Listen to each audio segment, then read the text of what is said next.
Comenzando esta edición de Mesa Central por la pantalla del 13, en simultáneo con T13 en vivo, con Tele13 Radio y con todas nuestras plataformas, ya con nuestra mesa de análisis aquí desplegada. Cristian Valdivieso, ¿cómo estás, Cristian? ¿Qué tal? Muy buenos días, Iván. Muy buenos días. Max Colodro, buenos días. Buenos días, Cristian. Una vez más confundiendo la opinión pública, tuvimos que adelantar el inicio del programa porque precisamente por la actualidad, por la contingencia de lo que está pasando y también porque tenemos la franja electoral sobre el final del programa de hoy, 8 minutos para la 1 de la tarde. Pero estamos también en Washington con José María del Pino, el epicentro de las noticias a nivel mundial desde ayer en la tarde, en un... Justo cuando se había anunciado esta tregua de 2 semanas, este compás de espera de Donald Trump que se rompe con la operación Martillo de Medianoche. José María, que básicamente tiene al mundo en vilo. ¿Cómo estás? Buenos días.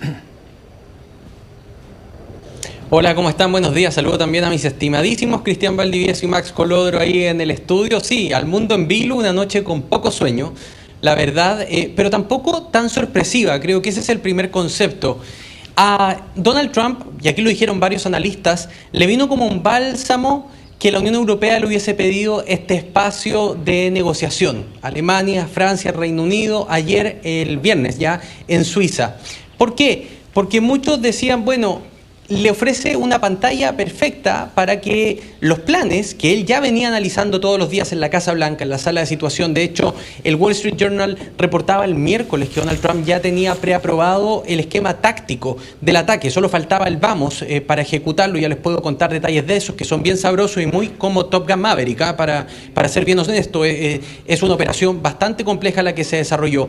Pero Donald Trump tuvo una pantalla perfecta en el fondo para seguir elaborando este ataque que algunos medios como Bloomberg publicaron el jueves que podía ocurrir sábado o domingo y que finalmente terminó ocurriendo. Es decir, el Pentágono siguió trabajando con el fin de semana como objetivo, sobre todo después de que en Suiza, en estas reuniones de conversación con Irán, no ocurrió mucho y el mensaje de Europa a Irán fue negocie con Estados Unidos, pero tampoco había una propuesta de Irán a Estados Unidos porque Donald Trump había elevado la apuesta, Iván. Ese es el tema.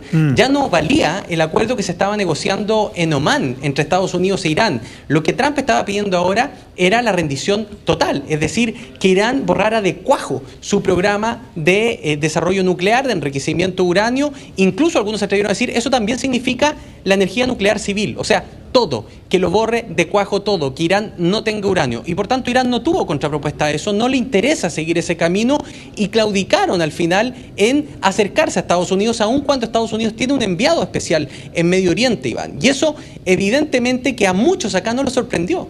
El ataque de ayer no fue sorpresivo. ¿Qué fue sorpresivo? La forma en que lo hacen.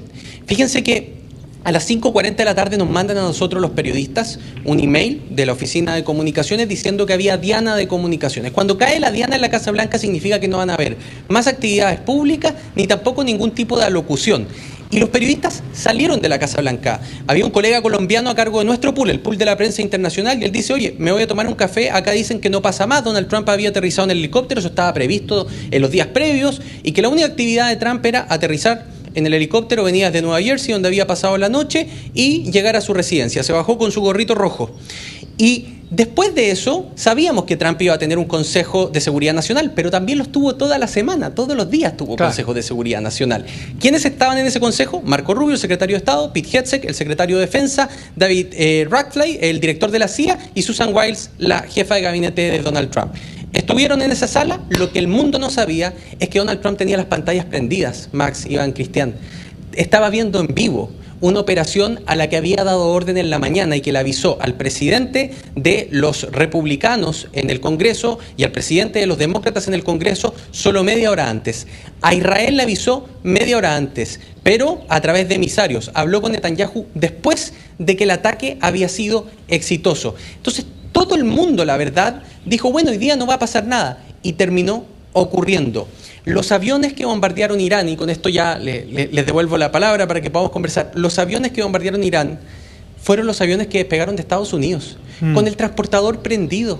La gente pudo seguirlo en las primeras horas. Los medios pudieron titular, van los B-2 hacia Oriente. El Mundo titulaba diplomacia coercitiva. Trump muestra los dientes. No, iba directamente a atacar.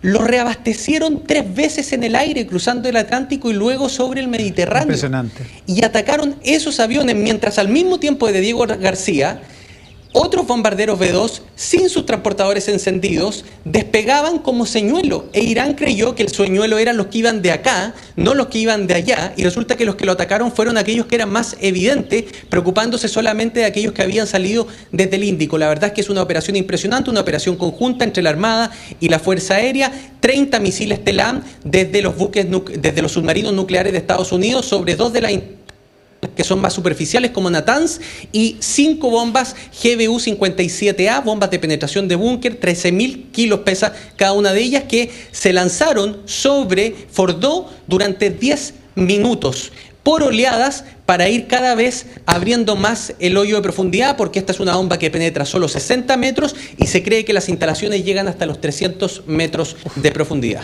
Es una cosa impresionante. Yo creo que hay que retroceder, qué sé yo, 15 años hasta el asesinato de Osama Bin Laden para una operación tan sofisticada y al mismo tiempo tan impactante, no solo en sus términos publicitarios, si es que se quiere, comunicacionales, si es que se quiere, pero también en los términos estratégicos, Max.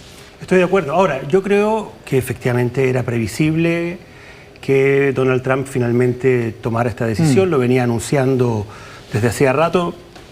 Había desahuciado también la posibilidad de darle más tiempo a Irán, a pesar de que sonó extraño esto de los 15 días. Claro, que en 2 semanas nos vamos a tomarnos 2 semanas. Era lógico pensar que aquí había un blufeo respecto de lo que se estaba intentando hacer.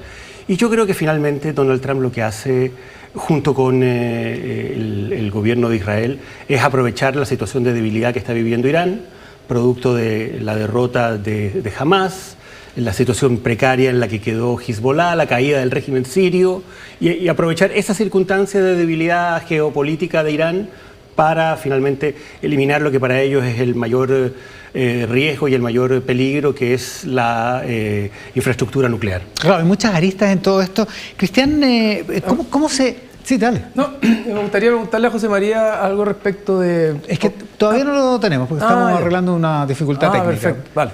Pero ¿cómo se percibe, la opinión pública en Chile, cómo percibe una cosa que está pasando tan lejos, tan distante, pero que evidentemente va a tener no solo por cierto, el riesgo de un escalamiento, digamos, de un conflicto, sino también que va a tener influencia económica, digamos, va a tener consecuencias económicas? Sí, yo creo que son temas que se ven muy lejanos, muy distantes, sobre la cual la opinión pública tiene dificultad de tomar posiciones. Entonces, lo que digan los líderes, ¿verdad?, o los referentes en el país, incide mucho en cómo la opinión pública se va situando en estos temas.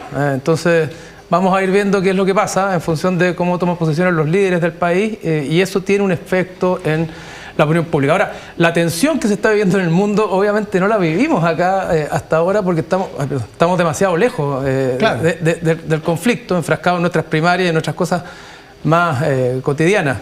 Pero vamos a ver qué es lo que pasa en el tiempo. En Chile había una visión particularmente positiva de Donald Trump al principio de su mandato, cuando empezó, por lo que representaba.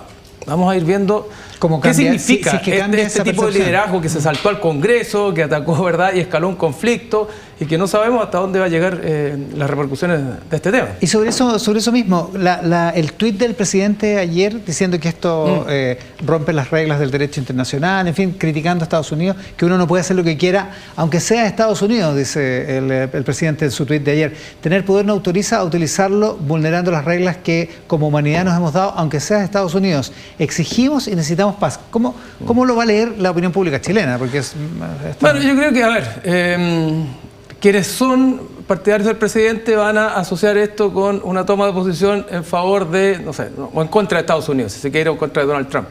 Pero lo grueso creo que va a haber más bien críticas, porque lo que se pide en estos casos más bien templanza, es prudencia más que temeridad de alguna manera. Los países que tienen poco que pinchar en esto o que tocar en esto, probablemente lo que tienen que hacer es un llamado a desescalar un conflicto que evidentemente va a crecer más que a tomar una determinada posición que después nos puede poner en una situación incómoda. Entonces, en este sentido, yo tengo la impresión de que el presidente más bien habló como persona que como presidente de la República. Yo creo que cada uno como persona puede tomar la posición que quiera, pero un presidente tiene que cuidar los intereses permanentes del país, y en ese sentido creo que fue muy apresurado el tuit, bastante, digamos que poco prudente, y además tomando una posición sin tener todos los elementos de juicio. Creo que eso es muy importante. Max, ¿cómo ves eso? Yo coincido con Cristian, creo que efectivamente en un conflicto en el que estamos tan lejos y que jugamos un rol tan poco incidente somos un país tan pequeño y tan distante. Lo que corresponde en el caso de un presidente de la República y de las autoridades del Estado es tratar de cuidar, en este caso, la relación permanente con Estados Unidos. Que creo que las críticas que son legítimas de Chile a la decisión norteamericana de bombardear Irán podrían haberse hecho por el canal institucional, que es la Cancillería, y nos habríamos... Si es que era el momento de hacer crítica. Si es que era el momento de hacer crítica. O sea, es súper interesante lo que pasó el día de ayer. Ni el mundo árabe sunita hizo críticas. Ni Arabia Saudita, ni los Emiratos, ni Bahrein, ni Jordania. Entonces... yo creo que están todos de alguna manera haciendo lo que nosotros debemos hacer también, que es preocuparse de sus intereses permanentes, ser muy cauteloso a la hora de emitir juicios respecto de una operación que además es una operación que puede estar recién iniciándose, no sabemos cómo va a ir escalando efectivamente esta operación. Exacto. Entonces, yo creo que en eso el presidente, coincido con Cristian también, tiende a opinar más bien como persona todos efectivamente tenemos una opinión, pero le cuesta entender que él tiene un rol institucional muy importante, es la primera autoridad del país y lo que corresponde en estas situaciones complejas es cuidar los intereses permanentes de Chile. Lo otro es que Chile no tiene un rol en esto, no tiene una posición, o sea, puede tener una posición el presidente, pero no tiene un rol. No es lo mismo que en algún minuto el presidente Lagos tenía un rol en el Consejo de Seguridad de las Naciones Unidas y tuvo que tomar una posición, tener un voto. En este momento Chile no hay está un rol, entonces lo que hay es una opinión personal que se emite como jefe de Estado, jefe de un país. Y en ese sentido uno esperaría un poco más de prudencia, porque efectivamente no sé qué ventajas tiene para Chile más que eventualmente para el presidente en su propio posicionamiento internacional alineado con un cierto grupo. Claro, independientemente de que me parece a mí que lo que hace Trump es escalar un conflicto que puede tener, y eso me gustaría preguntarle a José María, alguna relación con los problemas que está teniendo Donald Trump al interior de Estados Unidos mismo, ¿verdad? Porque él es parte de su jugada. Además Trump se salta al Congreso, no consulta, entonces se genera una tensión importante. Uno podría estar en desacuerdo con la forma, con el fondo incluso.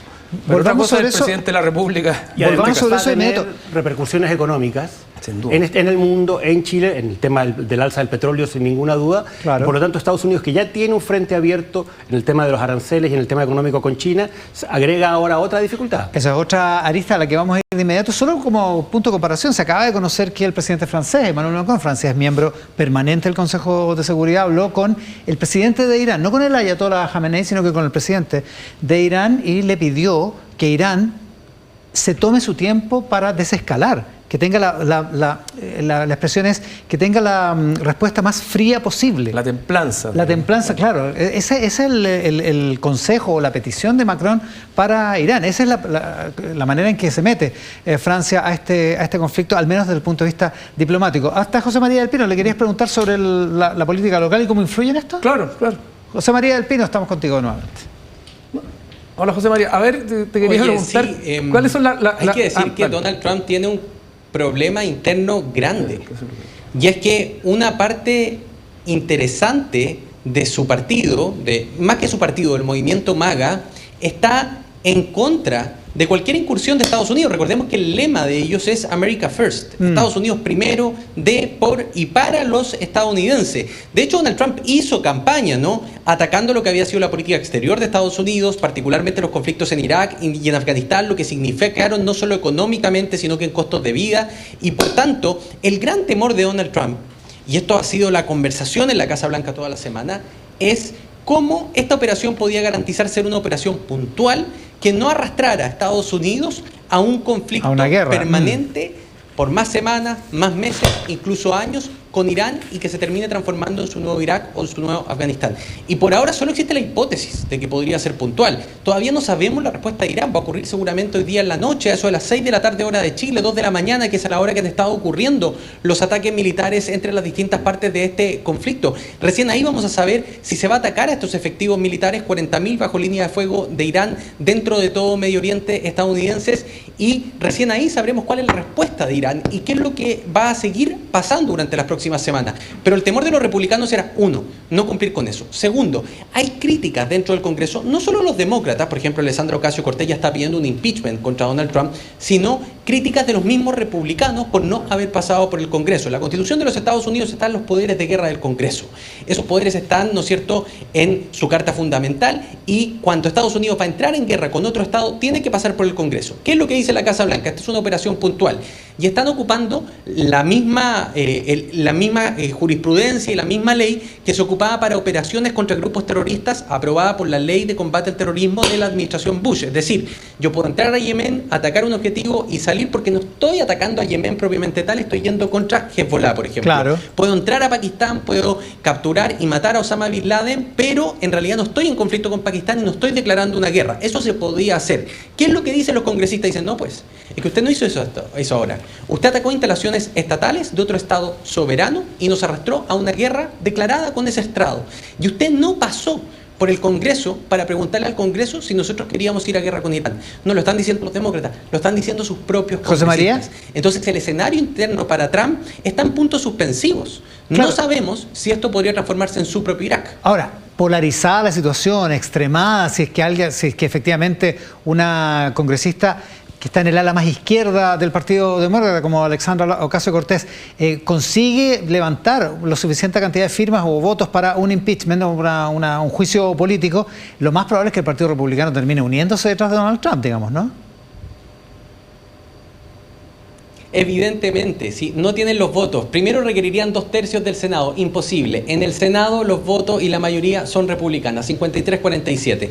En la Cámara Baja, en la Casa de Representantes, también la mayoría es republicana. Hay 5 votos de diferencia entre republicanos y demócratas a favor de los republicanos. Podría entonces lograr pasar la admisibilidad en primera instancia, como en Chile, las acusaciones constitucionales, porque hayan algunos votos disco los republicanos, pero en el momento que esto se transforme en tema nacional y pasa al Senado, es imposible. No hay ninguna chance que Donald Trump perdiese un juicio político por esta materia propiamente tal, pero la erosión es comunicacional y es en sus bases. Fíjense, el Washington Post le preguntó a 1.000 estadounidenses a nivel nacional su opinión respecto a el conflicto con Irán.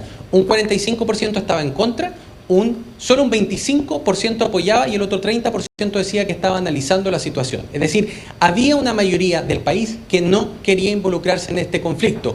Y de esa mayoría del país, una parte importante eran los propios republicanos. Entonces, es muy interesante internamente porque recordemos que Donald Trump le habla más a la interna de Estados Unidos que al resto del mundo. Ayer su discurso en la noche fue para su gente.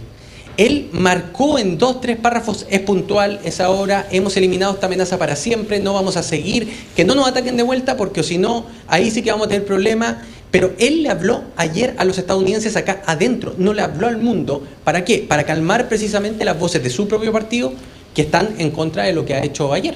La otra arista de este asunto, Max, es ¿cuál es el siguiente paso? ¿O cómo se sale de este asunto? Porque una posibilidad es que no ocurra lo de Donald Trump, es decir, que Irán conteste y que se arrastre a Estados Unidos a un conflicto mayor. Pero si termina derrotando la teocracia iraní, ¿cuál es la salida salida política, digo, para uno de los países que tiene la mayor cantidad de reservas de petróleo y probablemente también una de las mayores reservas de gas del mundo, digamos? A ver, yo creo que Estados Unidos en este escenario no está planeando entrar en un conflicto. Yo creo que aquí lo que se hizo fue una operación más bien quirúrgica, entrar y salir. O sea, no quiere sacar a los ayatolás, derechamente. Y probablemente todavía no hay una decisión respecto de cómo operar políticamente. Es un país muy complejo, 90 millones de habitantes. Ir a meterse en eso es volver a repetir el error de Afganistán y el error de Irak. Entonces, yo creo que esto es una operación que tiene una cuestión muy específica como objetivo, que fue el programa nuclear. Los que están en una pelea más permanente y más propiamente tal son los israelíes. Israel está efectivamente en un cuadro y en una situación de guerra. Y de hecho, a mí me sorprendió, anoche Irán no le contesta a Estados Unidos, su respuesta es a Israel. Entonces yo creo que Irán está cuidando también el no comprometer excesivamente a Estados Unidos, el no forzarlo a una respuesta más masiva, más invasiva eventualmente. Yo creo que Irán en eso está, como te decía, en una situación de mucha debilidad. Rusia ha tomado una prudente distancia, China también. No han estado en la lógica de apoyar a su aliado histórico. Entonces yo creo que la situación hoy día es diferente, no la veo en un escenario en el que esto vaya a terminar con Estados Unidos enredándose en una invasión terrestre. En una guerra cuando Rusia y China condenaron pero con cierta distancia, con cierta mesura al respecto. No hubo ninguna decisión de tomar represalias eventualmente en contra de Estados Unidos en este contexto. Claro, porque hasta ahora, no es el caso de China, pero a Rusia este asunto lo encuentra más o menos debilitado, José María. Es decir, no tiene mucho más repertorio Vladimir Putin que las palabras de su secretario de Estado, de la diplomacia, en condena al ataque, pero no se ve que haya una posibilidad de que se meta en el conflicto, ¿no? No, está en guerra. Irán está muy solo. Les doy un dato. Durante esta semana, el Kremlin e Israel negociaron. ¿Qué negociaron? Hay físicos nucleares rusos que operan las centrales nucleares civiles de Irán. Y se llegó a un muy buen trato informado por ambos países en que Israel no iba a bombardear ni iba a poner como objetivo a rusos trabajando en Irán. Y con eso Vladimir Putin se quedó tranquilo. La verdad es que Vladimir Putin no tiene ni cabeza ni recursos para preocuparse de Irán. Irán está solo. China tampoco quiere entrar en esta lógica belicista. La forma de conquista del mundo de ellos es otra, es económica, es comercial, es por influencia, es cultural, no es bélica. Hablan siempre, pero al final no entran derechamente en un conflicto y no van a cruzar armas por ese conflicto. Ese es el análisis que se realiza. Fíjense que dicen que Trump, sus biógrafos, es un hombre transaccional, que toma sus decisiones en el día a día. Y que el ejercicio que se habría hecho en la Casa Blanca es el siguiente, se los pongo sobre la mesa. Nunca en 40 años, desde que urgieron los ayatolá y se tomaron Irán e instauraron su régimen, Estados Unidos había tenido una posibilidad tan barata en costo, no solo en costo biomás, costo armamenticio, sino que en ventana de oportunidad para terminar de cuajo con la amenaza nuclear, así se le dice en Estados Unidos. Fíjense que Israel hizo el trabajo sucio. Israel logró el control del espacio aéreo, destruyó los radares, el Mossad se infiltró, descabezaron el ejército, debilitaron a Irán. Y a Estados Unidos, perdón que lo ponga en palabras burdas, le costó agarrar sus aviones, hacer su operación, tirar 5 bombas, destruirla e irse. Entonces dicen que al final este fue un cálculo transaccional, que la Casa Blanca hace 2 semanas no estaba dispuesta a atacar Irán. De hecho, su propia inteligencia decía que Irán no estaba cerca de construir armamentos nucleares, lo dijo Tulsi Gabbard hace 3 meses atrás ante el Comité de Relaciones Exteriores del Senado, pero que en la medida que Israel le fue mostrando lo que ellos estaban logrando, Estados Unidos se entusiasmó. Se entusiasmó con la posibilidad de operarse de este problema, dicen ellos, para siempre, y que al final es ese pragmatismo el que termina detonando esta operación quirúrgica, como decía Max. Ahora, en el corto plazo, lo que el régimen iraní ha anunciado que tiene una preaprobación para cerrar el estrecho de Hormuz, que es un pedacito realmente muy minúsculo y que es totalmente controlado por Irán, que conecta todos los países árabes con el Golfo Pérsico en la práctica, o permite la salida de poco más que aproximadamente el 25% del petróleo que se comercia en el mundo, y ese fantasma podría activarse en las próximas horas y eso sí podría ser una consecuencia económica. Sin duda, yo creo que esa va a ser la consecuencia directa inmediata. Es decir, ya hoy día hay información de que Irán está tomando la decisión de cerrar, de bloquear efectivamente el paso. Hubo barcos que fueron desviados. O sea, falta una decisión de un Consejo de Seguridad, pero que es controlado por los ayatolás. O sea, esto no es un debate realmente. Yo creo que por lo tanto a partir de mañana vamos a empezar a sufrir de nuevo con el aumento del precio del petróleo, y eso tiene una incidencia global y probablemente eso va a afectar también la política arancelaria que tiene el propio Donald Trump. Claro, ahí hay una consecuencia económica, José María, que podría tener también una consecuencia al interior de Estados Unidos. Donald Trump está muy interesado en que la Reserva Federal, que su Banco Central, baje la tasa de interés, pero con un barril de petróleo a $100, a $150, a $200, bueno, la cosa, el tema inflacionario se vuelve inmanejable también para Estados Unidos, digamos, ¿no? Efectivamente, y hay que ver, por ejemplo, mañana los vaivenes del dólar, ¿no? ¿Cuáles son las monedas que se fortalecen respecto al dólar? O si el dólar se fortalece, hay que esperar esa respuesta a los mercados. Al mismo tiempo, el valor del transporte internacional, porque es verdad, Estados Unidos tiene buena producción de petróleo para su consumo interno, pero recordemos que Estados Unidos consume muchísimo, importa muchísimo de lo que consume. Claro. Ese transporte internacional no necesariamente es petróleo norteamericano, es petróleo árabe, es petróleo que puede subir de precio, es petróleo que podría cortarse su suministro a través del corte del estrecho. Fíjense un punto. Irán tiene 600 buques. Su marina es de lo más fuerte que tiene Irán en sus Fuerzas Armadas. 600 buques en un estrechito de este porte que dicen están dispuestos a desplegarlos todos en ese lugar. Claro. ¿Para qué? Para que se pueda bloquear efectivamente. Ahora, durante la semana llegó al Senado de los Estados Unidos un informe de distintos analistas entregándole al Senado otras alternativas de rutas para tener rutas alternativas que permitieran distribuir este 27% de petróleo que se distribuye por mar a nivel global.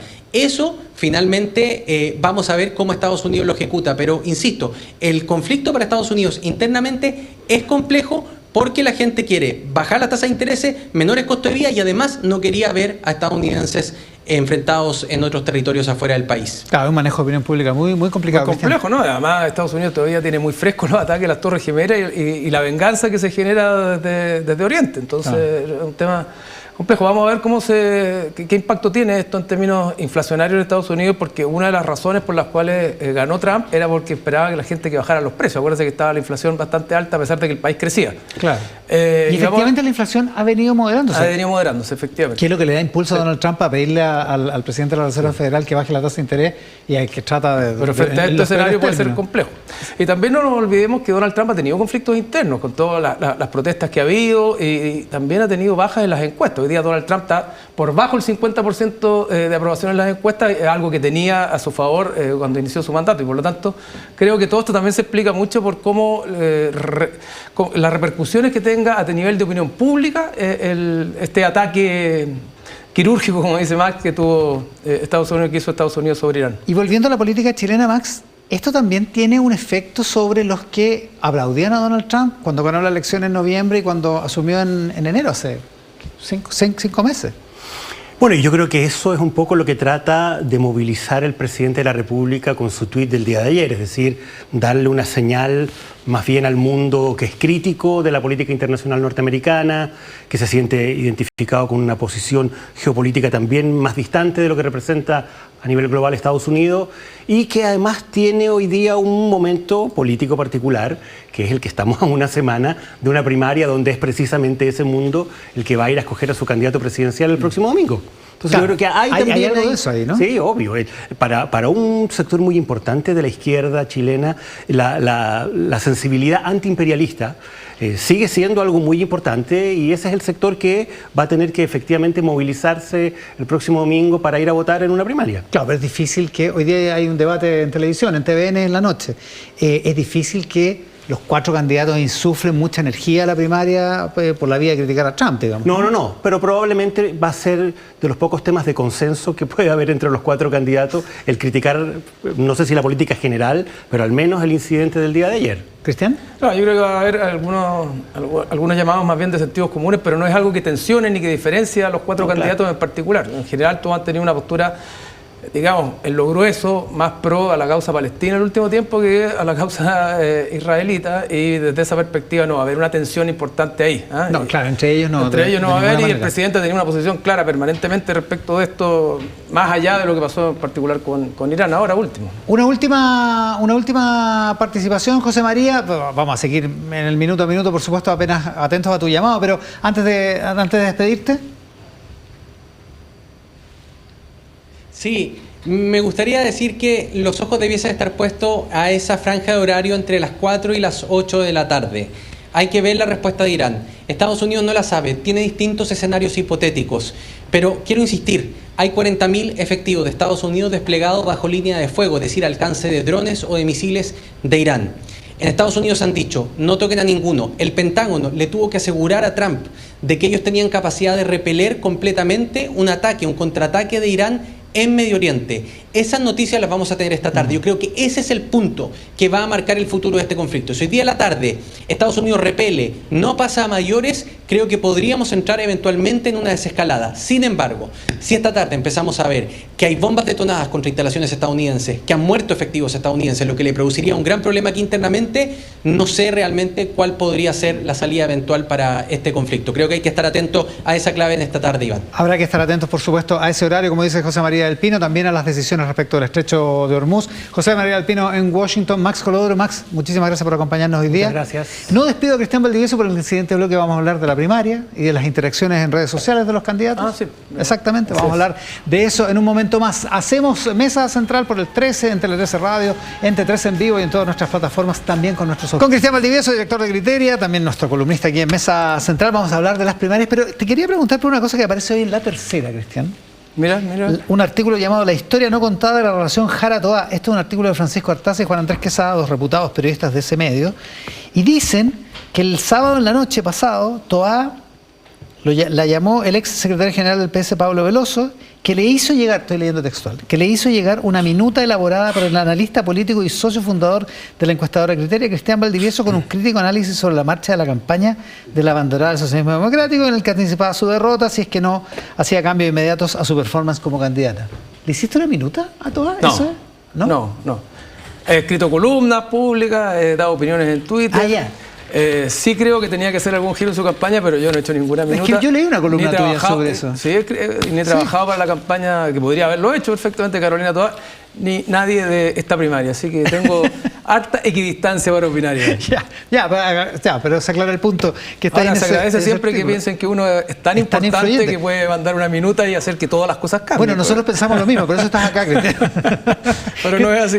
Cristian Valdivieso es director de Criteria, como decíamos, y ha estudiado Criteria la participación de los candidatos de la primaria en redes sociales. Sí, efectivamente, porque eso digamos que es como otro sombrero. No podemos hablar de encuestas porque estamos en veda en esta época. Claro. Pero sí se puede. ¿Encuesta igual? Ah, no es se pueden hacer encuestas, no se pueden publicar las encuestas. ¿Pero hiciste? Estoy haciendo encuestas. ¿En serio? Sí, vamos a hacer algo. Sí. Mira. Así que ahí vamos a comentar. Pero no lo puedes decir. Vamos a comentar algo. Tenéis que ponerla ante notario y la arreglamos el domingo. No, yo creo que es muy difícil predecir estas elecciones. Sí. Aquí lo que uno ve son tendencias nomás. Pero bueno, algo podemos comentar indirectamente en página 13 los días miércoles. Exactamente, el miércoles en página 13 en Tele 13 Radio. Dicho eso, las redes sociales, ¿cómo se comportan? No, las redes sociales tienen comportamientos que no son equivalentes a las encuestas, pero es muy importante mirar las redes sociales para entender una elección. Hoy día todo corre por redes sociales. Tú hablaste del debate que venía ahora en la noche, claro, en un canal amigo, tuvimos un debate en Canal 13. Puedes decir TVN. Si no, TVN, canal muy amigo, evidentemente. Tuvimos un debate en Canal 13 la semana pasada y todo finalmente, mucho de lo que pasa ahí tiene que ver con cómo eso corre después en las redes sociales, claro, y cómo eso tiene un eso alimenta este canal de distribución que es bien masivo. Claro, mucho se habla de que los debates tienen o no tienen influencia, pero directamente a lo mejor no tienen tanto, pero lo que genera indirectamente es generar contenido que va directamente a correr en las redes sociales. Claro, porque eso instituye la conversación posterior. Exacto. Ya, entonces hicimos un análisis fundamentalmente de X y de Instagram. X antes Twitter. Veamos la primera lámina de este estudio de Criteria que analiza. Estas son las menciones en temas sociales y lo que está marcado, la gente en Tele 13 Radio no va a cachar nada, pero lo que está marcado con ese subrayado es el último periodo, digamos, el último mes. Las últimas 4 semanas que terminaron el domingo pasado, el 15. Y ahí se puede apreciar como muy ampliamente el tema de la seguridad es muy fundamental, ¿no? Lo que más se habla, esto es lo que se habla en redes sociales de temas, en X, de temas sociales, y lo que vemos es que ya durante el año, concentrado al final, lo que vemos, por ejemplo, es que los temas de la coyuntura van marcando muy fuertemente en lo que se habla en X. Por ejemplo, al principio de año, en febrero, lo más álgido fue el tema de pensiones y después cayó, que es lo que tenemos ahí en morado. Que es la semana de la reforma y se desinfló completamente. Lo que no se ha desinflado como tema en X es el tema de la seguridad, que ha sido uno de los temas centrales del último tiempo y que en el último tiempo, las últimas 4 semanas de análisis, es lo que más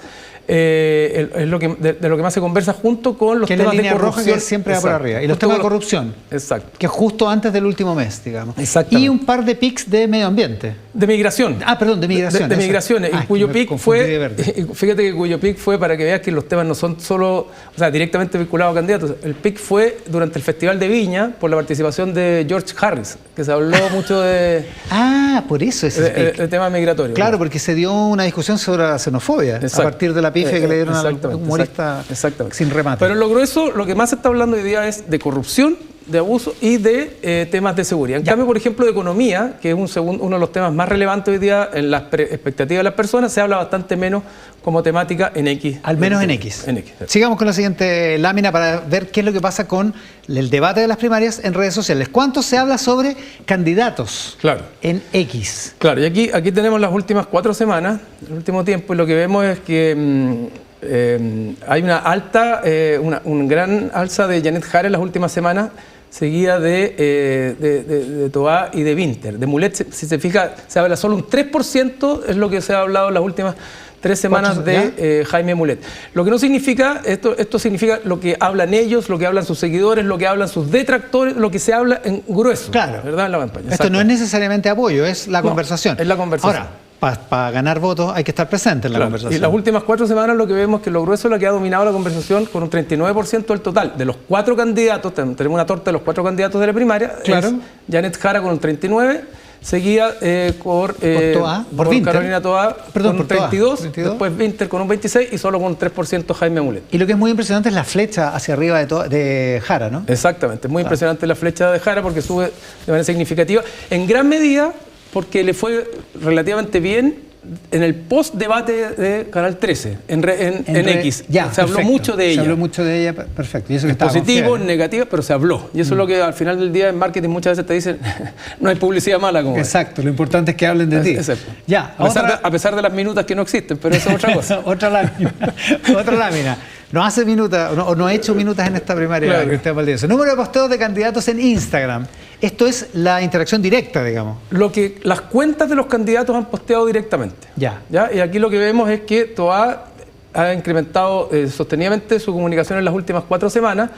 Es decir, ella ha intentado hablar por Instagram. Ella ha tirado mensajes en Instagram que acá están al lado y lo que vemos es que las últimas 4 semanas Toá concentra el 38% de los mensajes intencionados en Instagram versus un 24 y 24 que concentran Mulet y Winter. 14% solamente ha emitido Janet Jara. Ahora, ojo que estos son las cuentas personales de ellos. Ya, porque hay otras cuentas, po. Hay otras cuentas. Janet Jara tiene una, la tía Janet. La tía Janet, la Jaraneta, todos tienen distintas cuentas, pero estos son los mensajes que cada uno de ellos ha empujado desde sus propias cuentas, lo que no significa, como vamos a ver más adelante, que se genere mayor conversación en torno a ellos a partir de esto, porque la conversación tiene que ver con el universo de distintas cuentas que hay. Y esta es la proposición de cada cuenta, de la cuenta personal de cada uno de los candidatos. Sigamos con la siguiente lámina para analizar el comportamiento de redes sociales de la primaria. Contenido sobre temas sociales de candidatos en Instagram. Claro. Bueno, acá estamos hablando de los candidatos a la primaria, nuevamente, y lo que vemos es que todos hablan de seguridad, pero quien más habla de seguridad es, sin duda, Carolina Toá, que tiene un 34% de sus contenidos vinculados a seguridad, le sigue Janet Jara con un 26%. Y también es mayoritario para Jara el tema. Exactamente, un 20% Winter y solamente un 11% Jaime Mulet, que es el que más ha hablado de economía y empleo, en términos de lo que hablaba en Instagram, Jaime Mulet. 26% de sus temas, exactamente. ¿Empatado con medio ambiente? Y él también es el que más ha hablado efectivamente de medio ambiente, es el que más ha hablado de medio ambiente y prácticamente el único que ha hablado fuertemente de medio ambiente. Sí, en cambio para Winter el tema principal ha sido abusos. El tema de Gonzalo Winter ha sido los abusos en general, y eso destaca mucho fuertemente. De los poderosos, esa idea, ¿no? El abuso, incluso la corrupción, el tráfico de influencia y todos aquellos temas. Ya. Eso ahora también está metido en ese cajón. El único que ha hablado de migraciones ha sido Winter. Y otra cosa interesante es que la que más ha hablado, incluso casi prácticamente la única que ha hablado de temas de pensiones y envejecimiento es Janet Jara. Lo que demuestra que ella ha hecho de la reforma previsional también un tema de su campaña y un tema de un logro concreto a mostrar. Claro, tiene un 16%. No, un 11% del total de subvenciones, pero nadie más. El de abajo, pero nadie más habla de eso. Nadie más, Mulet solo un 2%, pero Toá no habla nada, Winter no habla nada de pensiones.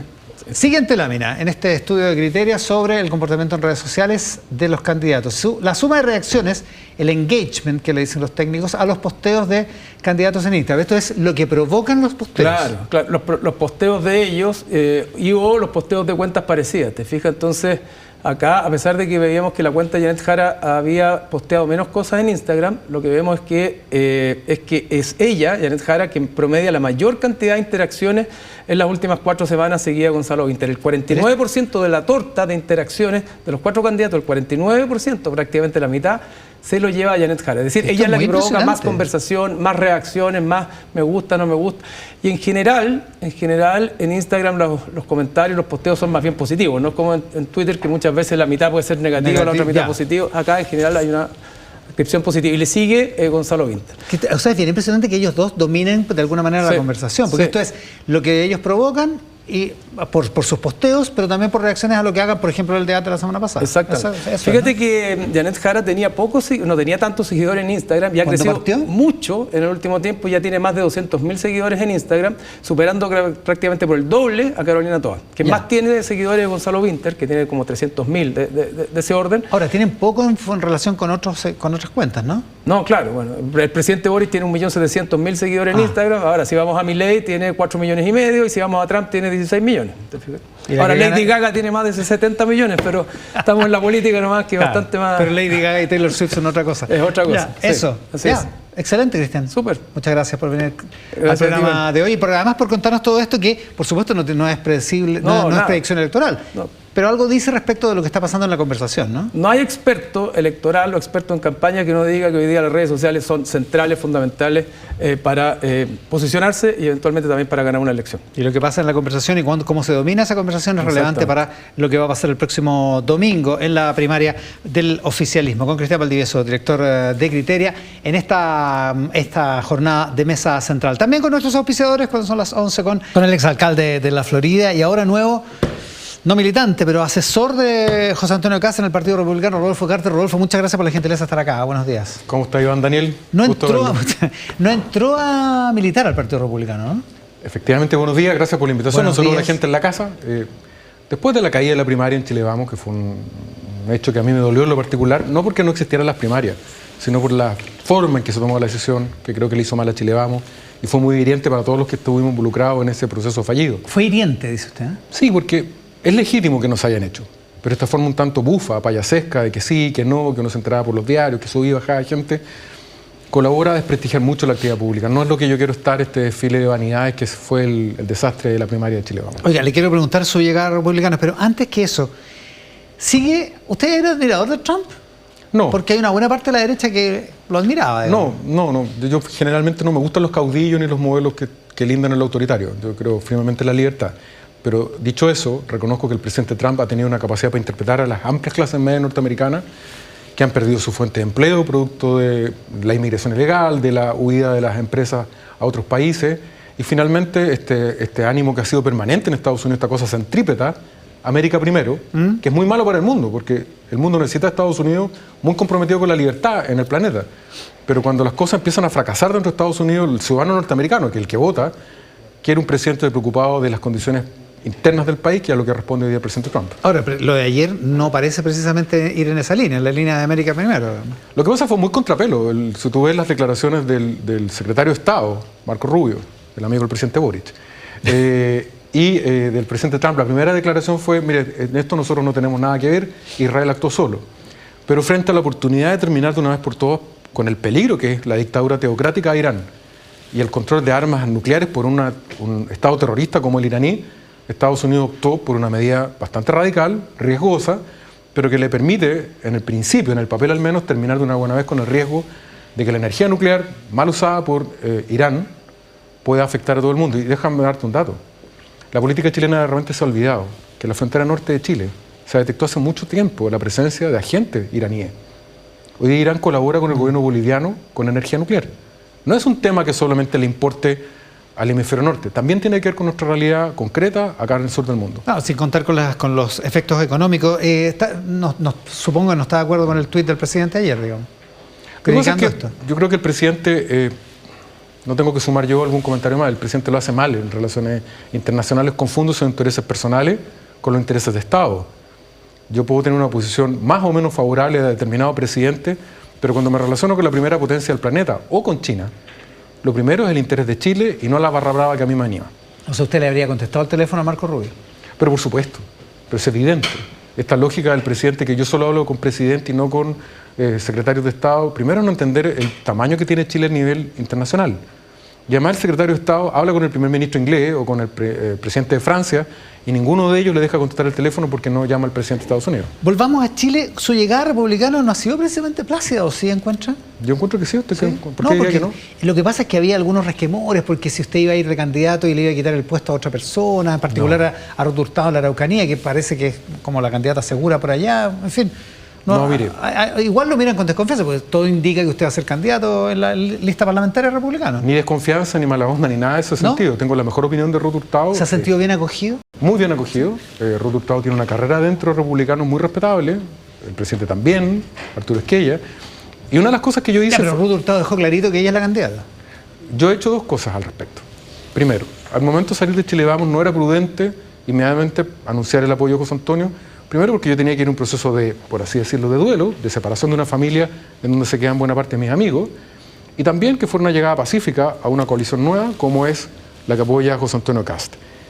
Y cuando uno entra por la puerta tocando el timbre, uno no patea la puerta ni tampoco entra por la ventana. Lo que he hecho es un proceso natural y obvio de entrar a la campaña de José Antonio, ver en dónde sirvo, más que qué cupo me dan. Porque miraba en la política tradicional o antigua. Chile Vamos y la candidata presidencial de forma muy generosa, de los últimos días antes que yo anunciara el apoyo a José Antonio, me ofrecieron ser candidato al Senado en distintas regiones. Yo le agradezco a Evelyn Matei esa disposición y esa buena voluntad, que quede claro, muy generosa y muy buena disposición. ¿Por qué no fue suficiente eso? Porque es más que un cargo. Más que un cargo, lo que yo quiero es ser parte de un equipo que cambie la historia de Chile y que recupere el Chile que se perdió hace tantos años. ¿Y usted no se sentía del equipo en Chile Vamos? Yo creo que... Porque usted era disculpe, pero usted era como un emblema de Chile Vamos. No creo a pesar de estos no sé últimos si sería meses. un emblema, porque los emblemas no se le trata como me tocó vivirlo en las primarias, pero más allá de eso, no se trata de mí, no se trata de Evelyn, tampoco se trata de José Antonio. Se trata de que esta vez no vamos a elegir un presidente, se trata de recuperar Chile. Y eso es la única urgencia. Tú conoces a mis hijos. Sí.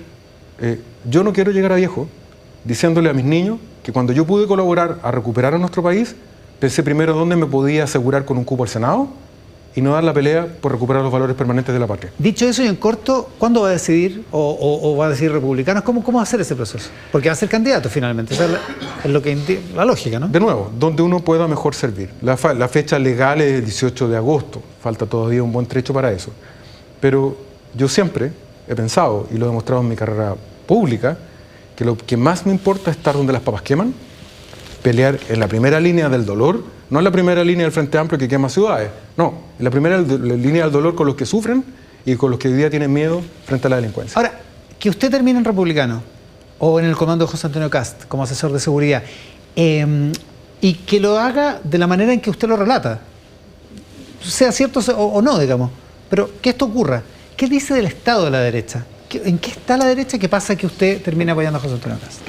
No se trata de hablar mal de alguien o de comparar candidaturas. Evelyn Matei tiene una destacada carrera, es una gran política y una mujer que ama profundamente a su país. No lo dije antes, no lo diré hoy, ni diré mañana una palabra de descrédito con la candidata presidencial de Chile Vamos. Pero algo pasa en las derechas que termina usted cambiándose. Pero finalmente de lo que se trata equipo, es quién está en condiciones, quién entrega las mejores garantías para enfrentar un momento crucial en la historia del país.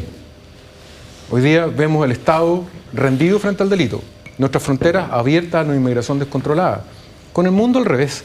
Nos hemos acostumbrado a contar muertos, a encontrar normal que los niños mueran por una bala loca. Hay que decirle a la gente que las balas locas no existen. Las balas las disparan delincuentes y las víctimas son chilenos que mueren en la total impunidad. Para poder recuperar ese país y para que volvamos a crecer, no es indiferente quién encabeza el proceso.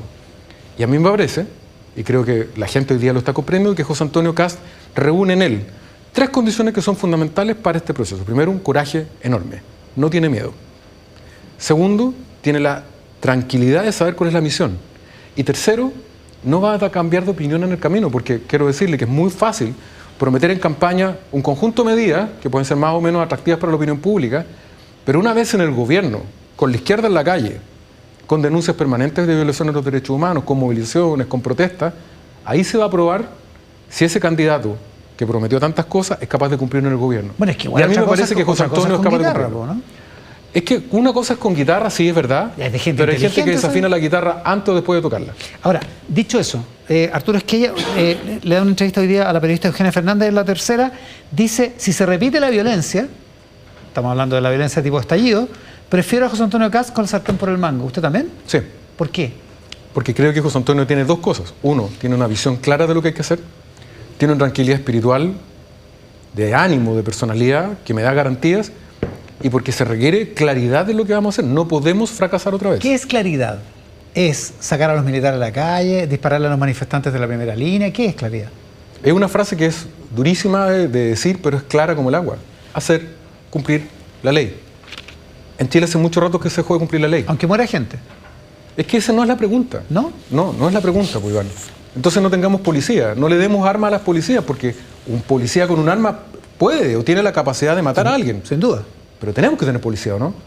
¿Los tribunales tienen capacidad para encarcelar? Por supuesto. ¿Pero hoy día lo están haciendo bien? No.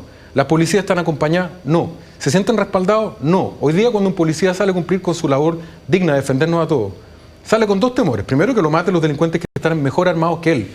Y lo segundo, lo que le dice su mujer probablemente en la mañana: no te metas en problemas, porque vas a terminar con un sumario, una causa penal, donde tú vas a terminar preso. Ese mundo al revés es el que hay que cambiar.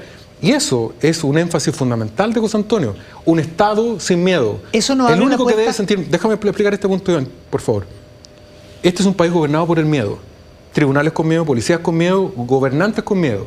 Los únicos que deben sentir miedo en Chile en el futuro son los delincuentes. ¿Y ese no la miedo gente es normal. porque ese miedo viene porque nos preocupamos de la violación a los derechos humanos? No solamente por eso, es una Porque hay que preocuparse de la violación a los derechos humanos, ¿o no? No de las violaciones de derechos humanos, de los derechos humanos. Ya. Los derechos humanos, desde luego los delincuentes que también lo tienen, pero por sobre todo los derechos humanos de las víctimas. Yo no sé si soy infidente con lo que voy a contar. Yo la cosa más traumática que viví como alcalde, el asesinato de los hermanos Álvarez en Santa Amalia. Estábamos viendo un partido, todos los chilenos de la selección chilena, y me avisan que hay 2 personas muertas en Santa Amalia. Ellos estaban viendo con su familia un partido de la selección, sintieron ruido a la salida, los delincuentes los mataron a los 2, a los hijos de esa familia. ¿Sabe lo que le dio el Estado a la familia Álvarez? Una tarjeta que le daba el número RUC, rol único de la causa. Sus cuerpos estuvieron durante 8 horas en la vía pública en el frío. Así trata el Estado a las víctimas. Es el mundo al revés.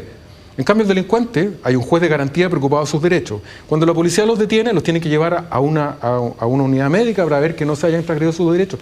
Me parece bien, pero los derechos humanos de las víctimas, ¿dónde Hay un están? desbalance, dice usted. Pero por supuesto, es evidente, y no lo digo yo, lo Ya, siente pero la eso- gente en su casa. Lo que pasa es que hay mucha gente que dice, la mano dura que están prometiendo es también avalar violaciones a los derechos humanos. Le agradezco la pregunta. Por favor. Yo creo firmemente en la mano dura, pero también en el corazón grande. No son contrapuestas las dos cosas. Una mano durísima contra los delincuentes dentro de la ley de un Estado democrático liberal como el nuestro, pero un corazón mucho más grande con las víctimas que sufren. Si no hemos acostumbrado a contar muertos, mira, cuando el presidente de Chile solamente se encarga de dar pésames a la familia de los carabineros asesinados, cuando cada vez que muere una persona ya sabemos la frase, ¿cuál es? Presentaremos una querella y llegaremos hasta las últimas consecuencias. Es lo que dicen siempre. Eso es lo que tiene que cambiar. El estado de ánimo de un presidente que se pone en el lugar de las personas que sufren. Termino con una frase, con un pensamiento muy profundo. Esta vez, a propósito de los desafíos políticos personales, esta vez no se trata de elegir un senador, tampoco se trata de elegir un presidente, se trata de que nuestro país vuelva. Ese país pequeñito al final del mundo, en donde tal vez no éramos los mejores para la pelota, no teníamos las playas más cálidas del continente, pero era un país en donde se respetaba la ley, donde se respetaba la policía y la gente no volvía con miedo a sus casas. Arturo Esquella, en esta misma entrevista, la tercera, dice, la moderación en realidad es falta de determinación y esas candidaturas no van a llegar a puerto. ¿Está de acuerdo usted? Yo hablo por la candidatura de José Antonio Kast. Como te he dicho, yo hago un esfuerzo por colaborar con mi país. ¿Pero usted encuentra que la moderación es falta de determinación? Lo que pasa Porque es que usted ha sostenido diálogo, usted fue alcalde de la Florida con gobiernos de signos distintos y dialogó, criticó muchas veces, pero también dialogó, también llegó a acuerdos, ¿o no? Vamos al punto. Lo primero es, todos tenemos que hacer un esfuerzo por dejar abierta la cancha al diálogo, de entender de que no, mi labor como candidato o parte de un comando no es preocuparme de lo que hace la candidatura de Evelyn Matei, de Johannes Kaiser, porque son nuestros aliados y vamos a tener que gobernar juntos en el futuro. La vida es circular.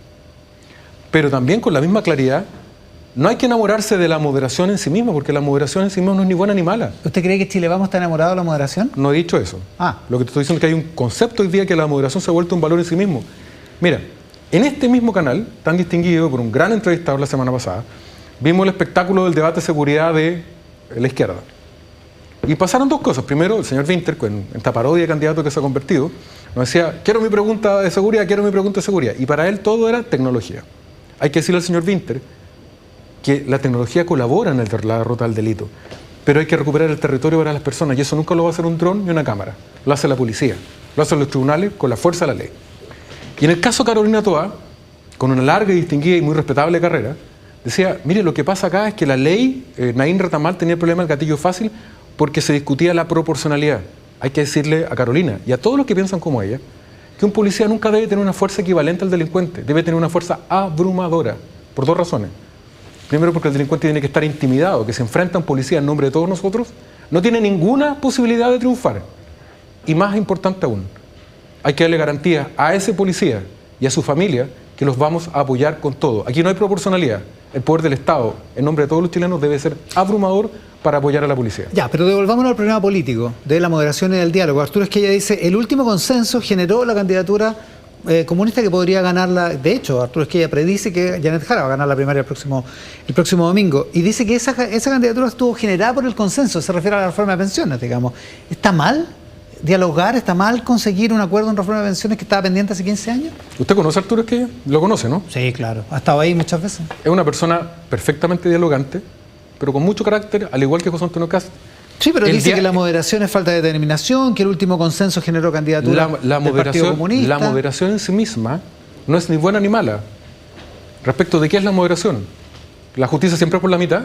Cuando usted la salta, usted negocia la mitad de sus bienes o la mitad de su familia. El rey Salomón, que sabemos que no. Digo. No, es dar a cada uno lo suyo. Y cuando hay una mala reforma de pensiones, como efectivamente lo fue, es un hecho de la causa que se genera una candidata.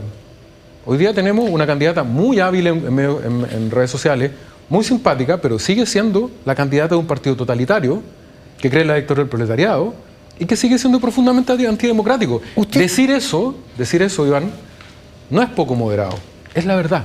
El Partido Comunista chileno, tal vez el último dinosaurio de la política en Occidente, que todavía cree que el comunismo es viable como acción política en nuestro tiempo. ¿Leyó la carta de Pablo Longueira hoy día en el Mercurio? Pablo Longueira, que es como... Lo metió a la política usted, ¿no? Es uno de mis mejores amigos, sí. Ya. ¿Y leyó la carta del Mercurio? No he podido leerlo ya. de la mañana. Pero básicamente lo que dice es que Toá le conviene a la derecha porque le conviene un rival que no esté así descrito como usted acaba de escribir a Janet Jara. Y está contra el mito de que Janet Jara es una mejor candidata para Matei o para cualquiera de derecha, digamos. Ella dice que es un mito en el fondo. Yo creo que efectivamente lo más probable es que gane Janet Jara. ¿Ya? Y en el evento en que gane Janet Jara, tanto Eli Matei, Johannes Kaiser, que también es un candidato que está en campaña, y especialmente José Antonio Kast, no tienen que estar tan preocupados ni de Jara, ni eventualmente de Toá, ni mucho menos de Winter. La pregunta es prepararnos para comunicarnos con los chilenos. En eso está hoy día Republicano, a través de Escucha Chile, atento a lo que nos están diciendo los chilenos y preocupados de que desde el primer día podamos cumplir, porque desde la ingeniería política, que los tiene bastante podridos como país, en donde estamos pendientes de las encuestas, de la cuña, de no decir nada políticamente incorrecto, pasan los años y nuestro país se descompone cada vez más. Claro, y el problema son las soluciones, pero la pregunta es, para resolver el tema electoral en noviembre y saber quién va a gobernar y si va a tener determinación o no, la pregunta es, ¿usted está de acuerdo con la frase de la minuta famosa de la campaña de Carolina Toá, si gana Jara, gana la derecha? No, yo creo que eso es un acto desesperado de Carolina Toá porque ve que se pierde la elección con una campaña del terror que es bastante absurda, porque finalmente aprobó muchas de las leyes de seguridad que ellos no querían aprobar durante el gobierno del presidente Piñera con los votos de la derecha. No se entiende ese terror a la derecha cuando sus propios aliados le votaban en contra de los proyectos de seguridad. Es una caricatura de última hora de una candidata que se ve bastante derrotada en este minuto. Pero no quiero perder ni un minuto de un programa tan importante como este para transmitirle a la gente en qué estamos. ¿Por qué queremos pelear, Iván? ¿Por qué queremos pelear contra los delincuentes? ¿Por qué estamos dispuestos a dejar la vida en este partido? ¿Porque somos fachos? ¿Porque nos gustan las armas? No. Es porque lo que está en juego en este minuto son nuestras familias.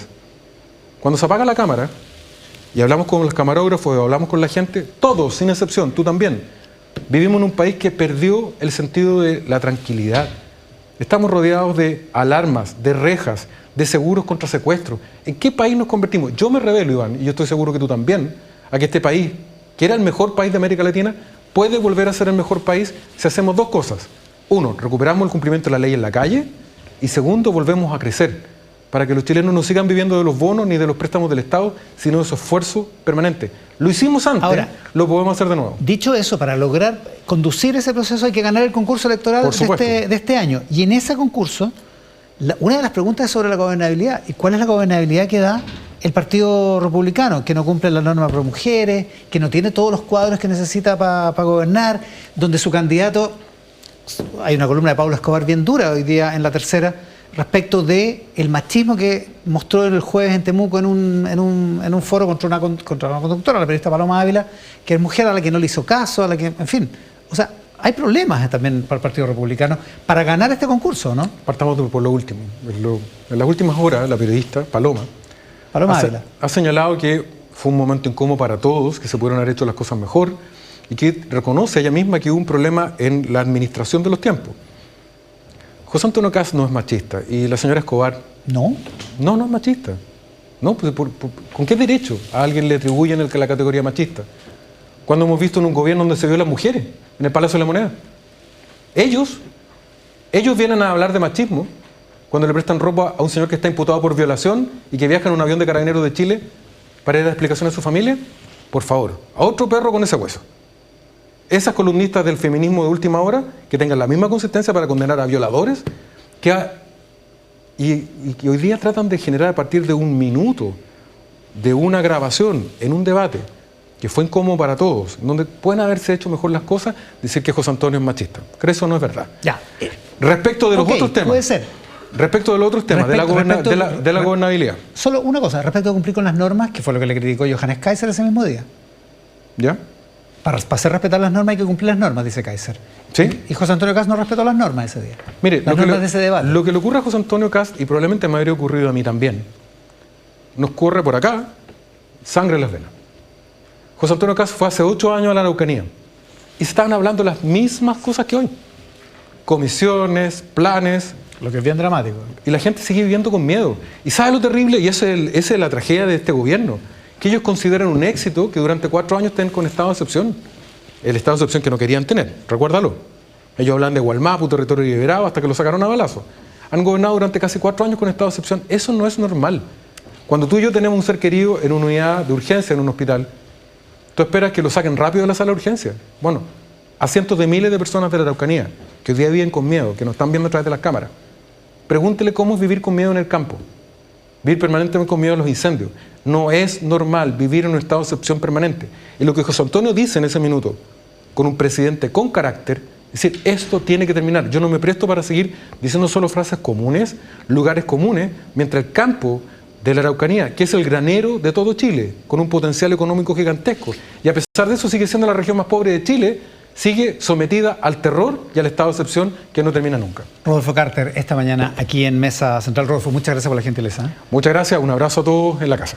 Con Rodolfo Carter, asesor de seguridad del Partido Republicano, de la candidatura de José Antonio Kast presidencial, esta mañana aquí en Mesa Central. También con Cristóbal Uneus de Anholster para la entrega de esta jornada, que también tiene que ver con las primarias, así que estamos a una semana de este asunto, tratando de resolver la más importante de la incógnita, que no es quién va a ganar, sino cuánta gente va a ir a votar. Yo creo que es la gran incógnita que tenemos para el domingo. Es la primera vez que tenemos primaria donde Chile Vamos, la derecha, ¿no es cierto?, no lleva candidato, y claro, eso ha bajado un poco el ambiente. Claro, porque en el fondo hay una sola discusión. Hay una sola discusión.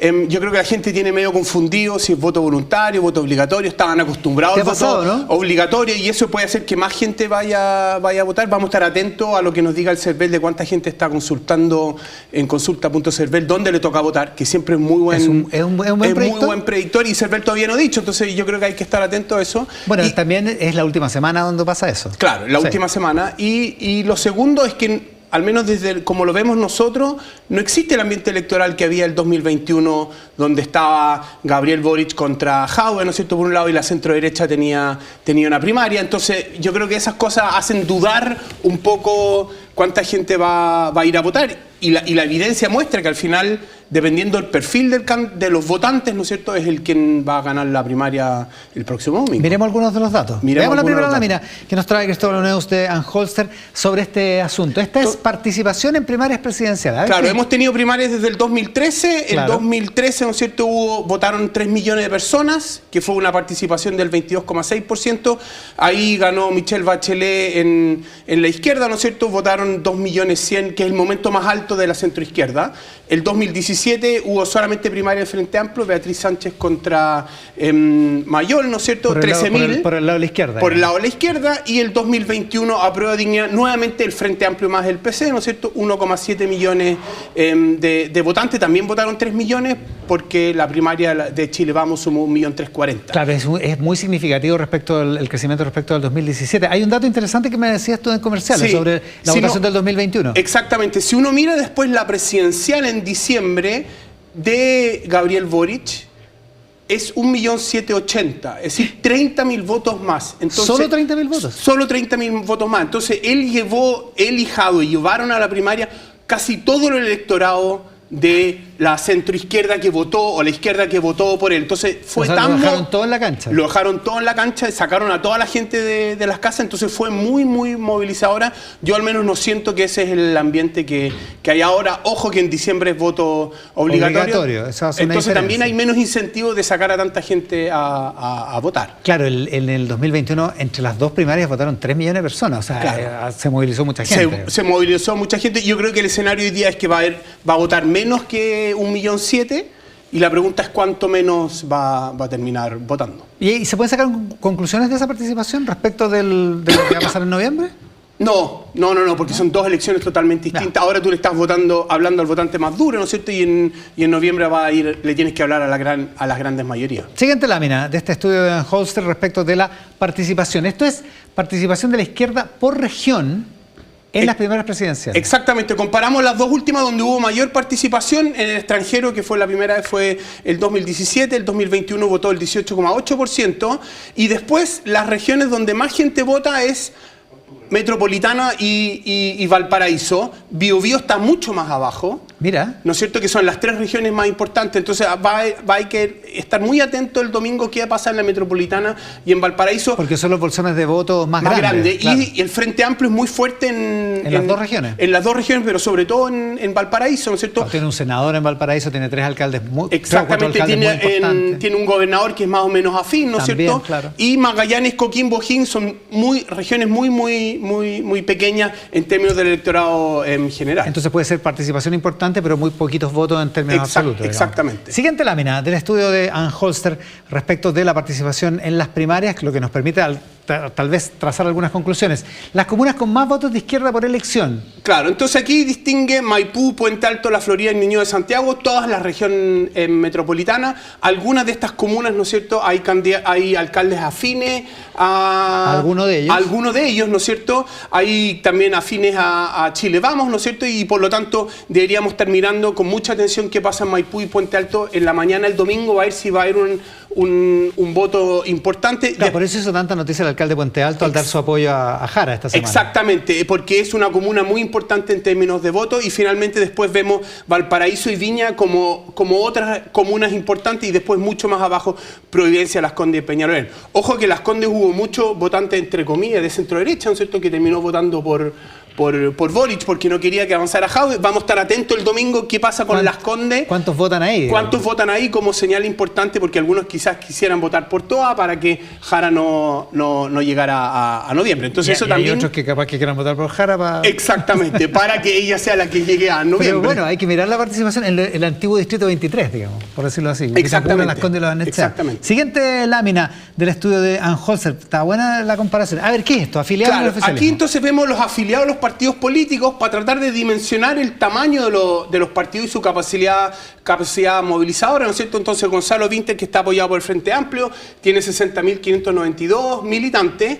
Y Anet Jara, en términos de los partidos que lo apoyan, ¿no es cierto?, tiene 55.000, que es el Partido Comunista más Acción Humanista, y finalmente Carolina Toá tiene 105.850. Entonces, si yo miro en términos de partido, Carolina Toá es casi la suma de Vinter y Jara. Claro. Y muy atrás Jaime Mulé con 15.553. Esto es su punto de partida, por decirlo así. Es su punto de partida, y si las cosas se comportan más o menos normal, uno debería pensar que esto debería ser más o menos la proporción de votantes que deberían ir en términos de peso relativo. Ya, o sea, en términos de peso relativo, al menos... si todo es proporcional... Vinter y Jara deberían empatarle a Toá. Claro. Pero eso asume que todos ellos van a votar, y todos los que votan en igual proporción, ¿no es cierto? Claro, todos los independientes van a votar repartidos de la misma manera. Repartidos de la misma manera. El problema es que no es así. Exactamente. Ya, la duda es esa. Para la siguiente lámina, la duda es cómo se van a repartir eso. Exactamente. A ver, esto es y aquí escenario si sobre la miramos, base de elecciones de concejales. A ver. claro, entonces aquí lo que hacemos es sumemos los votos de los partidos en las elecciones de concejales que de alguna manera apoyan los candidatos. Claro, Entonces, porque ahí no solo votan los militantes. exactamente. Entonces tenemos que en el escenario de voto voluntario, los partidos PPD, PS, PR, DC, sumamos la DC porque terminó apoyando, aunque no es parte del pacto, Sí, ¿no bueno. es cierto? Y el Partido el Liberal, ¿no es cierto?, el 2021, esos partidos, si yo sumo sus candidatos con o sin independiente, es el 60% de los votos. Ya. Suma más que Jara y Winter. Y que si yo suman miro... del orden de los 35, 32 puntos. Claro, y si yo miro la elección con voto obligatorio, ¿no es cierto? Tengo 50, Que es más 50. comparable todavía. Es más comparable, ¿no es ¿Ya? cierto? Es como el 50%, 55%, nuevamente más que la suma de los otros dos. Entonces, O sea, el punto de partida de Toa es mucho mejor. es mucho mejor que el de Janet Jara y Winter, y la gran pregunta es quién va a llevar más gente de su sector a votar. Si todo fuera proporcional, debería ganar Toa, ¿no es cierto? Claro. Y si no es proporcional y Jara y Winter llevan más votantes, el escenario es mucho más incierto de lo que puede pasar. Claro, la mayor incertidumbre está en la última lámina, en la última columna, Claro. que es la de votos totales, porque estamos hablando de 2024 de 4 millones de votos con voto obligatorio, y el 2021 3.300.000 votos, y eso no va a pasar. No va a digamos. pasar. Entonces la pregunta es, ¿quién ese 1,5 millones, 1,7 millones, el millón que va a ir a votar? ¿Va a ser más motivado por Jara o más motivado por Toa? Y dependiendo quién aparece en la urna, es el candidato que va a ganar. Ya, este estudio de Anholzer que va a quedar publicado Sí. en la página de Anholzer es muy interesante para mirar y para tener proyecciones y también para el domingo tener comparación. Y ver dónde se están produciendo los primeros votantes. Gracias, Cristóbal. Gracias a ti, Iván. Con Cristóbal Uneus de Anholzer en esta edición de Mesa Central que hacemos, por cierto, en el 13, en Tele 13 Radio, con Porte 13 en vivo de todas nuestras plataformas y también con nuestros auspiciadores. Con el senador del Partido Socialista, José Miguel Insulza, en esta jornada de Mesa Central. Senador, muchas gracias por la gentileza. Muy buenos días, muchas gracias. Buenos días. Primero, esta situación del ataque de Estados Unidos a Irán, usted que fue canciller, secretario general de la OEA, ¿cómo lo aprecia? Bueno, nadie lo esperaba, francamente. Incluso el mismo Trump había dicho que se demoraba unas 2 semanas en tomar una decisión. Claro. Yo creo que él se sintió tremendamente apretado porque, por un lado, Israel le venía proponiendo desde hace tiempo este ataque y lo lanzó. Entonces, Netanyahu ya había lanzado su ataque a Israel, algunos incluso decían que ni siquiera le había avisado. Pero la verdad es que creo que es un paso muy arriesgado y muy fuerte, ¿no? Pero nadie ha dicho que hoy día Irán tenga una bomba nuclear, se ha dicho que la está construyendo. Pero lo mismo se decía de Saddam Hussein, y recordemos que es lo que pasó ahí, ¿no? Sí, Se no metieron había. todos de cabeza en el libro y resulta que no había bombas en ninguna parte. Y en segundo lugar, porque realmente con esto abre las puertas a una situación bélica que puede ocurrir en cualquier parte. Nadie sabe cómo van a reaccionar los demás. Usted que tiene la experiencia de haber sido canciller y enorme experiencia como diplomático, ¿el tuit del presidente le parece prudente? Yo creo que sí, que el presidente ha dicho algo que es muy cierto. Si realmente lo que él ha dicho que este es un ataque que no está de acuerdo con ninguna ley internacional. Dicho sea de paso, tampoco está de acuerdo con ninguna ley norteamericana, que tiene una constitución y algo que se llama la ley de ingreso en la guerra, digamos, la guerra de actividades militares, que exige el acuerdo del Senado. Y la verdad es que Trump no le exigió, a nadie se le exigió, y ahora dice que en realidad él no ha hecho ninguna acción de guerra, sino que ha hecho una advertencia para que se pongan de acuerdo, porque si no les va a tirar más bombas, ¿no? Entonces la verdad es que es difícil explicar eso no solamente al gobierno de Chile, que ciertamente no es lo principal aquí, sino explicárselo al mundo. La verdad es que lo que dijo el presidente no se aparta mucho de lo que ha dicho la mayoría de los líderes internacionales, y no pocos líderes de derecha norteamericanos también. Esta mañana leí un artículo de Robert Kagan, que es el gran ideólogo de esta idea. Kagan es el gran ideólogo de esta idea de la nación indispensable. Ajá. O sea, Estados Unidos es la nación indispensable, es aquella a la cual de la cual se espera que reaccione para evitar tragedias mayores. Y Robert Kagan dice ni más ni menos que esto inicia el camino de Estados Unidos hacia apartarse de la democracia. Cosa que ahí me parece, es fuerte también. Sí, es son fuerte. palabras mayores. Porque toda la política exterior norteamericana está basada en el concepto de que, a diferencia de otros imperios, porque han habido muchos otros imperios, a diferencia de otros imperios, este imperio está basado en el derecho y en la democracia. Las reglas de la democracia. Exacto. Volvamos a nuestro país. La primaria, la campaña de la primaria, ¿le ha parecido tensa o le parece normal lo que ha pasado? Bueno, mire, la campaña de la primaria ha sido como las otras, y la verdad es que yo creo que a la derecha le ha costado poco porque no han tenido campaña. No olvidemos que hubo elecciones anteriores en que otros no tuvieron y la presencia, por ejemplo, de Beatriz Sánchez todos los días en la televisión, mientras los otros candidatos estaban poco en la televisión, causan daño. O sea, ha sido mala para ambos. Ya. Para la derecha porque no ha aparecido en la prensa prácticamente en todo este tiempo. Y para las fuerzas de gobierno porque se han notado sus diferencias. Efectivamente hemos notado diferencias importantes. ¿Mucho más de lo que no usted da esperaba? Lo mismo el que gane, ¿eh? ¿Mucho más de lo que usted esperaba que se notan las diferencias? Más de lo que yo esperaba, no. Porque creo que, mire, cuando se hace una elección primaria, generalmente aunque probablemente van a ir juntos todos de nuevo, las peleas son fuertes porque hay muchas ideas, hay muchas cosas comunes y todo el mundo quiere destacarse. Pues. ¿Gana su candidata? Yo quiero que gane. Pero yo creo que gana y creo que va a ganar porque todo el mundo, la gente empieza a entender que es la única que le podría ganar a cualquiera de los dos candidatos de la derecha. Bueno. Tan sentido en el Partido Comunista, porque dicen que enarboló la carta del anticomunismo toda esta semana. Yo nunca he sido anticomunista, francamente. Además tengo gran respeto por el Partido Comunista, por sus ideas, por su política. Pero en realidad tiene un techo, si esa es la verdad, pues si no vamos a decir que es fácil, que el Partido Comunista ha sido tildado de distintas maneras de lo que se quiera, pero lo que no es fácil pensar que un candidato del PC va a ganar una elección presidencial en Chile hoy. ¿Usted está de acuerdo con Ana Lidia Uriarte, que en el Mercurio de hoy dice que no es anticomunismo, es realismo político? Que o sea, es no puede un análisis. análisis. Yo creo, francamente, un analista puede decir lo mismo que digo yo. Ahora yo estoy en la política, por lo tanto puede ser un juicio político, pero creo que es importante que la gente sepa, lo digo con toda franqueza, que la campaña de la venezualización empieza al día siguiente que es la candidata, pues. Al día siguiente de la primaria empiezan a hablar que Venezuela, que Maduro, que Chávez, que todo lo demás, ¿no? Y vamos a ver qué es lo que pasa ahí.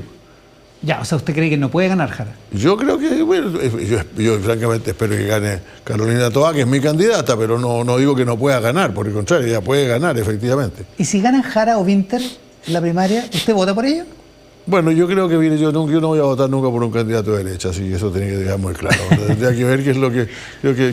yo no digo porque hay algunos que dicen que tendrían que elegir eso, yo no lo haría. Pero la verdad es que no sería fácil porque yo creo mire, esto vale para los dos lados. Para los dos lados. Yo creo que la victoria de uno de los sectores de extrema izquierda o de extrema derecha pone al país en dificultades importantes que hemos superado bien durante el gobierno de Boric y las hemos superado bien. Mi especialidad es exactamente la política exterior. No olvidemos que cuando Boric fue elegido no había TPP, habíamos fracasado en organizar 2 encuentros internacionales, no habíamos firmado un tratado sobre medio ambiente, no habíamos firmado un gran acuerdo sobre migración, y bueno, y todas esas cosas se hicieron, ya no, el de migración ya no, porque ya no el TPP salió a empujones. Pero salió porque al final el presidente dijo que quería que saliera, pues. Pese a la opinión anterior, digamos. Ahora, y hoy día todo eso nos parece terrible, entonces yo no quisiera pasar por una nueva era de polarización. No quisiera pasar por eso. Solo para aclararlo, ¿Winter y Jara funcionan para el análisis que usted acaba de hacer como extrema izquierda? No, mire, desgraciadamente Winter ha hecho una campaña anticoncertación, si la concertación no está en juego en este caso, entonces no sé por qué razón le dio con hacer una campaña contra la concertación. ¿Hay madurez del candidato del Frente Amplio? Mire, yo creo que realmente él trata en un periodo electoral, él trata de conseguir los votos suficientes dentro de su sector, para poder ganar. Así que esas cosas son parte de la lógica electoral en una primaria. Pero la verdad es que sí, en realidad la campaña ha sido muy negativa desde el punto de vista de una época que la gente echa de menos, pues la gente echa de menos los buenos tiempos en que había superávit todos los años y no déficit. Pues. Oiga, a propósito de eso, usted dice, yo no voy a votar por un candidato de derecha, que no es lo mismo que decir que va a votar por Jara o por Winter si es que ganan la primaria. No, mire, lo que pasa es que cuando uno empieza a decir lo que haría así, al final esa es la respuesta que ha dado. Pues, ¿no? El otro día alguien me preguntó algo parecido, ¿y qué cosa le encuentra usted que no tenga buena la campaña? Y yo dije, bueno, yo le habría llegado más a la gente, todo lo demás. Ese fue el titular, pues. Ese fue el titular. Entonces uno se pone a decir, mire, si yo tengo que elegir un segundo, no, yo le elijo un segundo y yo elijo un primero. Una primera en este caso. Ya. Dicho eso, y no estoy buscando un titular, lo que quería saber es si usted va a respetar las reglas de la primaria, que son Mire, que yo uno creo apoya al que en gana. realidad, para ser justo, las reglas de la primaria son que los que van a primaria no pueden ser candidatos por fuera, desde luego. Pues. Lógico. Ahora, me parecería raro, hay una cantidad de muchachos ahí asomados a la reja. Están en los tacos. ¿Ya? ¿Cómo? Están en los tacos, a punto preparando la partida. Preparando, claro, hay todos los que están juntando recién las firmas para inscribirse, quieren poder decir, mire muchachos, no ganaron lo suyo, así que aquí estoy yo. Pero no dicen mucho para qué están, porque también es cierto que la derecha está dando mucha ventaja con 2 candidatos. Pues. ¿En quién está pensando? ¿En Marco Enrique Minami? No, en todo, en realidad no, y ¿cómo se llama? Los que se han inscrito, todos los que se han ido consiguiendo firmas. Pues. Porque la verdad es que reconozcamos que la derecha también tiene un problema. La derecha no hizo primaria, pero va a hacer su primaria en la... El 16 de noviembre. Exacto, entonces la verdad es que ahí decir, mire, si no saliera el mío, yo votaría por este, no es tan fácil. Ahora, dicho eso, y tomando en consideración que la primaria es un pacto de apoyo al que gana, ¿no le parece raro que Michelle Bachelet no haya expresado públicamente su apoyo a la candidata que apoya a su partido? Yo tengo la esperanza que eso se deba a que Michelle no haya dejado de lado su posibilidad de ser secretaria general de Naciones Unidas, ¿no?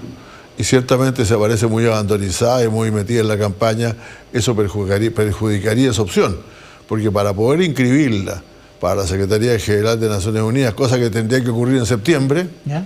Ella tiene precisamente que contar también con la gente de derecha de este país, pues, si tenía un candidato nacional, si no, no va a salir. Ya, pero eso no le consta, es una suposición suya. Pero es que lo que pasa es que yo soy una bandera, yo estoy dando con la guaripola en eso, tratando de decir, mira, hagámoslo rápido, porque si no, no lo vamos a hacer. Para la candidatura de Bachelet. Bueno, yo creo que ella es la única posibilidad, por lo tanto, en mi vida, en que va a haber un chileno con posibilidades, un chileno o chilena haciendo posibilidad de ser secretario general de Naciones Unidas. Ahora, dicho eso... Ahora, para eso hay que apurarse, eso sí, pero para eso necesitamos por lo menos que algunos dirigentes responsables de la derecha chilena digan que les parece bien. Cosa que no ha pasado hasta ahora. Bueno, no ha pasado todavía, pero yo espero que ahora yo espero que eso se haga. O sea, Bachelet... Yo sé que algunos lo harían, pero espero que se haga inmediatamente en cuanto haya un momento, y ese momento es la Asamblea General de Naciones Unidas. En septiembre. Bachelet debería mantener entonces la presidencia, al menos hasta esa época. Creo que esa podría ser la razón de su presidencia, sí.